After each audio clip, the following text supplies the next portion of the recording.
एक 8-10 दिवसापूर्वी मी लग्नाला गेले होते. व्लॉगमध्ये पण मी सांगितलं होतं आणि ते व्हिडिओज पण मी टाकले. तिकडे गेल्यावर आहे ना मला सगळे लोकं अक्षरशः चिडवायला लागले. कारण काय झालं ना, मी यूट्यूब चॅनल सुरू केलं आहे हे कोणाला माहिती नव्हतं. पण मी म्हणजे इंस्टाग्रामला मी ॲक्टिव्ह होते आणि इंस्टाग्रामला मी कॉमेडी माझ्या ज्या रील्स होत्या ना, त्या टाकायचे. पण हे डेली व्लॉग्सचं तिकडे कधी मी अपलोड केलेलं नव्हतं. तर मध्ये-मध्ये मी विश लिंक 500 सबस्क्रायबर झाल्यावर विश लिंकसाठी मी काय म्हणतात त्याला इलिजिबल झाले आणि मग मी विश लिंकचे जे प्रॉडक्ट माझे जे आधी यूट्यूबला व्हिडिओ टाकलेले होते मी मेशोचे जे प्रॉडक्ट अनबॉक्सिंग केले किंवा स्वतःसाठी मी घरात आता नवीन घरात तिकडे शिफ्ट झाल्यावर मी बरेचसे प्रॉडक्ट मागवले आणि ते व्हिडिओ मी इथे यूट्यूबला टाकले होते. तर माझा असा विचार झाला की आपण ते विश लिंकला टाकूया. विश लिंकला टाकून मग मी ते इंस्टाग्रामला पण पोस्ट केले कारण तिकडे लिंक वगैरे ऑटोमॅटिक असतं. तिकडे मग मी ते तसे व्हिडिओ टाकायला लागले. आधी तर माझी कॉमेडी होते, नंतर ते व्हिडिओ टाकायला लागले आणि 2-3च ते व्हिडिओ टाकले आणि त्यानंतर मी लग्नाला गेले. तर खूप जवळची माझी लोकं मला तिकडे गेल्यावर अक्षरशः मिशो म्हणून चिडवत होते आणि एकमेकांना टाळ्या देऊन माझी अक्षरशः खिल्ली उडवत होते. म्हणजे हे आपलेच लोकं असतात. हे कधी आपल्याला सपोर्ट तर करणार नाही, पण आपण जे काही करू ना, त्यातही ते लोकं आपल्याला म्हणजे फक्त नावच ठेवण्यासाठी असतात. तर त्यानंतर मी विश लिंकवरून म्हणजे आत्ता मी प्रॉडक्ट वगैरे मागवले, पण मी इंस्टाग्रामला तसे व्हिडिओ पोस्ट केले नाही. म्हणजे मी त्यांना घाबरले असं माझं म्हणणं नाही आहे. पण एक असतं ना आपला मूड राहत नाही किंवा अक्षरशः माझी एवढी खिल्ली उडवल्या गेली ना, मला तेव्हा थोडंसं वाईट वाटलं. पण मग मी दुर्लक्ष केलं कारण त्या लोकांचं कामच असतं बोलणं. म्हणून मी सांगते प्लीज तुम्ही काहीही करत असणार, यूट्यूब जरी नव्याने सुरुवात करत असणार तर प्लीज लोकांना इन्व्हॉल्व करू नका, स्पेशली घरच्या लोकांना. ते इतके सहज बोलून जातात किंवा इतक्या लवकर टोमणा दिला जातो किंवा आपली मजा म्हणजे एक नाही का आपली थट्टा केली जाते, मस्करी केली जाते. ते त्यांना नाही वाटत, पण समोरचा इतक्या आशेने काहीतरी सुरुवात करत असतो किंवा इतक्या पॉझिटिव्हिटीने सगळं त्याचं चालू असतं आणि असे 2-4 किडे येतात आणि अशी काहीतरी घाण करतात. तर खरंच या गोष्टीचं वाईट वाटतं.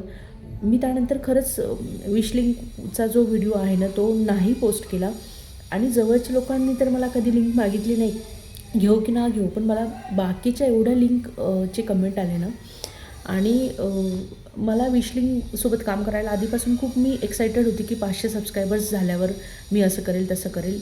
आणि मला माझे मिस्टर बोलले होते की तिकडे माझे सगळे नातेवाईक मला ॲड आहेत, तर मी तिकडे हे माझं व्लॉगिंग करते हे सुद्धा कोणाला माहिती नाही अजून. मी आधी पण सांगितलं आहे आणि मी हे फक्त यूट्यूबपुरतं स्टार्ट केलेलं आहे. तिकडे मी हे पोस्ट करत नाही. तर तुम्ही जर नक्की खरंच तुम्हाला काही करायचं असेल, तर या लोकांपासून दूर राहायचं असेल तर नका सांगू. एखाद्या ग्रुपला टाकलं, फॅमिलीला, फ्रेंड्सच्या, इकडे-तिकडे आपले 5-50 सबस्क्रायबर नक्कीच वाढतील. पण त्याने आपणच डिमोटिवेट होऊ. कधी-कधी व्ह्यूज येत नाही, कधी-कधी सबस्क्रायबर्स गेन होत नाही. तर आपण आपल्यापेक्षा त्या लोकांना काय वाटेल या गोष्टीचा खूप विचार करू आणि आपल्याला जज होण्याची भीती असते किंवा आपण व्यक्त होत नाही. हा माझा पर्सनल अनुभव आहे. तर फक्त मी तेवढे 2-4 व्हिडिओ तिकडे टाकले तरी मला खूपच माझी खिल्ली उडवल्या गेली. "अरे, तुम्ही त्याच ना मिशो" म्हणजे त्यांना एवढी मजा येत होती ना हे करताना आणि मीही तेव्हा हसून दिलं किंवा त्यांच्या आनंदात मीही आनंद घेतला. पण आपल्या मनाला काय लागतं किंवा आपल्याला काय वाटत असेल हे फक्त तो व्यक्तीच जाणू शकतो. वाईट वाटलं मला घरी आल्यावर. ही आपलीच लोकं असतात बाबा आणि याचंच वाईट वाटतं की ही आपली लोकं आहेत तरी पण हे असे करतात. जर आपल्या लोकांनी असं केलं तर दुसऱ्यांकडून काय अपेक्षा ठेवायची. तर प्लीज न्यू क्रिएटरला माझा खूप मोठा सल्ला असेल हा, या गोष्टींपासून लांब राहा, नातेवाईकांना दूर ठेवा, कितीही जवळचं असू देत.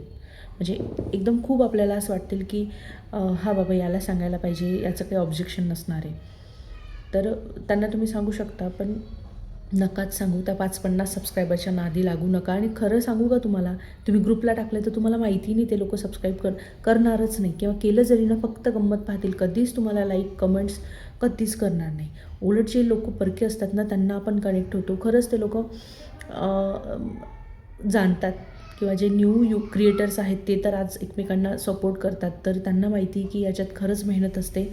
खाऊ नाही आहे व्हिडिओ बनवून टाकण्याचा, बस रेकॉर्ड केलं आणि टाकलं. सगळं घरातली कामं मॅनेज करून, सगळं बाळाला सांभाळून, बाकीचे आपले जे पर्सनल कामं असतात ते सगळे सांभाळून रोज म्हणजे कन्सिस्टंट राहणं गंमत नाही आहे. आणि कारणं तर भरपूर असतात आपल्याला न करण्यासाठी, पण करण्यासाठी एकच कारण पाहिजे, मला करायचं आहे. हा मोटिवेटेड व्हिडिओ होतो आहे. मला हे बाकीचं सांगायचं नाही आहे. मला फक्त एवढं सांगायचं आहे की या लोकांपासून तुम्ही दूर राहा. कारण तुम्ही जर या लोकांना इन्व्हॉल्व केलं तर खरंच आपली ग्रोथ होत नाही. आपण फक्त त्यांचाच विचार करण्यात राहतो. आणि आज माझे जे 1000 सबस्क्रायबर्स झाले तरी पण मी कोणालाच सांगितलेलं नाही आहे की म्हणजे माझी जे सासरची मंडळी आहेत, फक्त माझा दीर, माझा नवरा, माझी सासूबाई, सासऱ्यांनासुद्धा अजून म्हणजे त्यांना माहिती आहे, पण त्यांनी सबस्क्राईब वगैरे केलेलं नाही किंवा मी माझं चॅनल त्यांना दाखवलेलं नाही. कारण शेवटी ते सासरे आहेत. आपण आपल्या व्हिडिओमध्ये बऱ्याचशा गोष्टी बोलत असतो, हे ते आपल्याला असं वाटतं की नको बाबा. तर जवळच्या लोकांना इन्व्हॉल्व करा, पण नातेवाईकांना इन्व्हॉल्व करू नका. कारण त्यांना कधीच कोणी काही करत असलं ना, ते 4 लोकं खरंच तयार असतात बोलण्यासाठी. तुम्ही कितीही चांगलं करा तरी बोलतील, वाईट करा तरी बोलतील, नाही करणार तरी बोलतील, करत असतील तरीही बोलतील. का त्यांना सांगायचं? काही सांगू नका.